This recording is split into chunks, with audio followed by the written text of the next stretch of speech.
Hello and welcome to another video from the English at Penrice YouTube channel. Today we're going to be having a look at the character of Mr Birling from J.B. Priestley's An Inspector Calls. If you're thinking about your exams, this is going to be particularly helpful for your English Literature, Paper 2, Section A.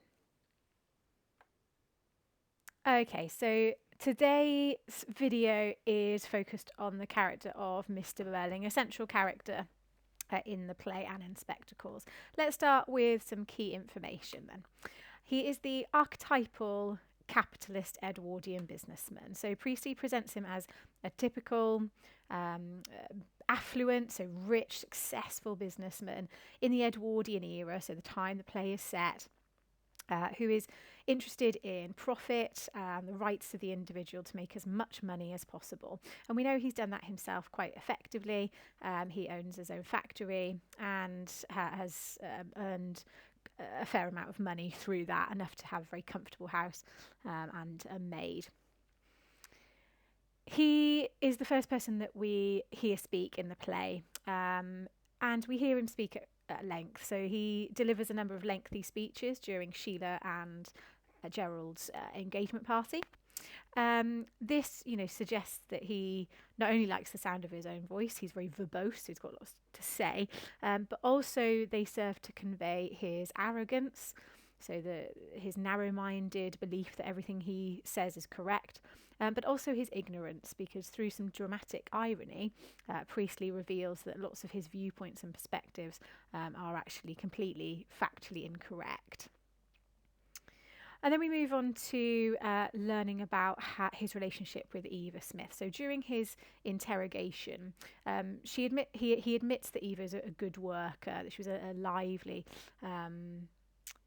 girl who didn't pose him a problem until she became the ringleader of a strike. He dismissed her request for higher wages, which as an audience we come to realise was a very valid request. She was struggling to perhaps put a roof over her head or to survive, but he dismisses that request outright. So she organises, or she helps to organise, a strike. He calls her a ringleader, and he says that she has far too much to say. So that's his view on her as an employee, but also hints maybe to some gender inequality, as well as that class inequality between Mr Birling, a member of the upper middle class, and Eva Smith, a member of the working class.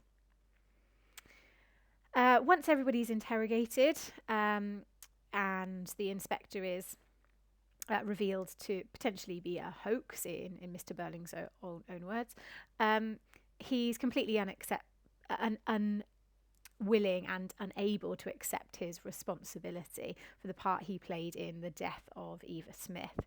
Just like his wife, Mrs Birling, he does not change his outlook. He doggedly remains adamant that he had every excuse for what he did, and that he wasn't to blame or responsible in any way for her suicide. He's also unwilling at the end, or throughout really, but particularly at the end, to acknowledge the inspector's socialist viewpoint. So he's unable to accept the need for collective responsibility for people within society, especially those who are more affluent, more well off.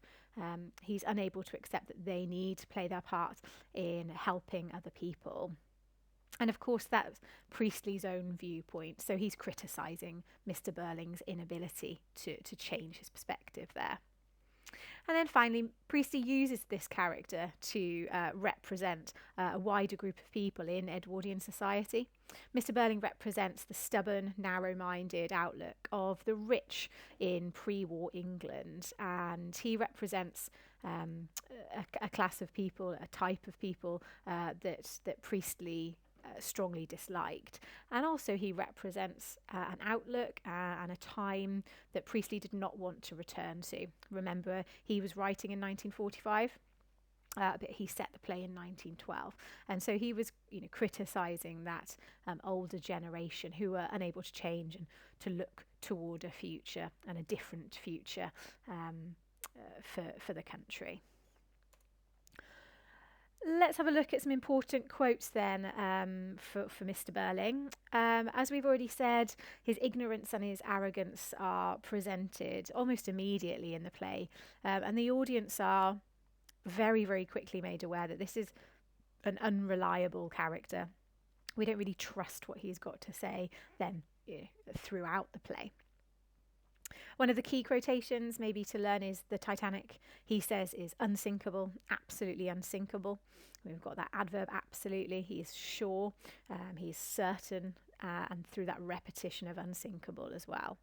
Of course, this is Priestley using dramatic irony. The audience, watching any time from 1945, would be very keenly aware that the Titanic did sink, and so he has been proved wrong. So he appears very misguided and very ignorant.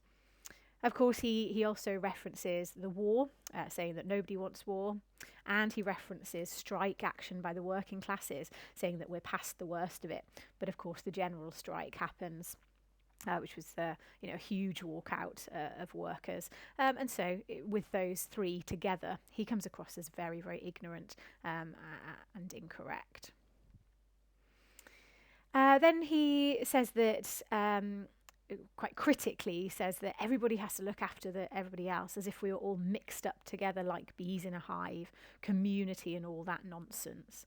So that, really critical word nonsense, as if it's ridiculous that anyone should adopt a socialist outlook and look at other people as if they are part of their community, with everybody helping each other out and everybody taking responsibility for everybody else. Again, he uses that simile like bees in a hive, but in a very, very critical way. He doesn't want to lower himself to creatures. But that links directly to the idea of the inspector at the very end of the play. We are members of one body. So we know that he is a foil to the inspector. He's the complete opposite. And then we move on to his capitalist outlook through this quotation, working together for lower costs and higher prices. Now, of course, for lower costs, you keep, as a businessman, your wages down, and that means paying your workers little so that you can earn more profit, of course, charging higher prices to your consumers.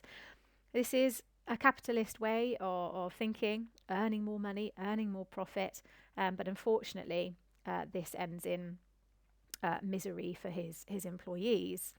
But it does suggest that Mr Birling is a successful and ambitious businessman.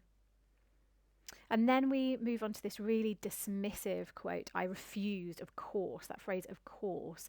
Of course, this is referencing his response to Eva Smith's request for a pay rise. He dismisses it outright. He's unable to compromise or to even acknowledge her request for a pay rise.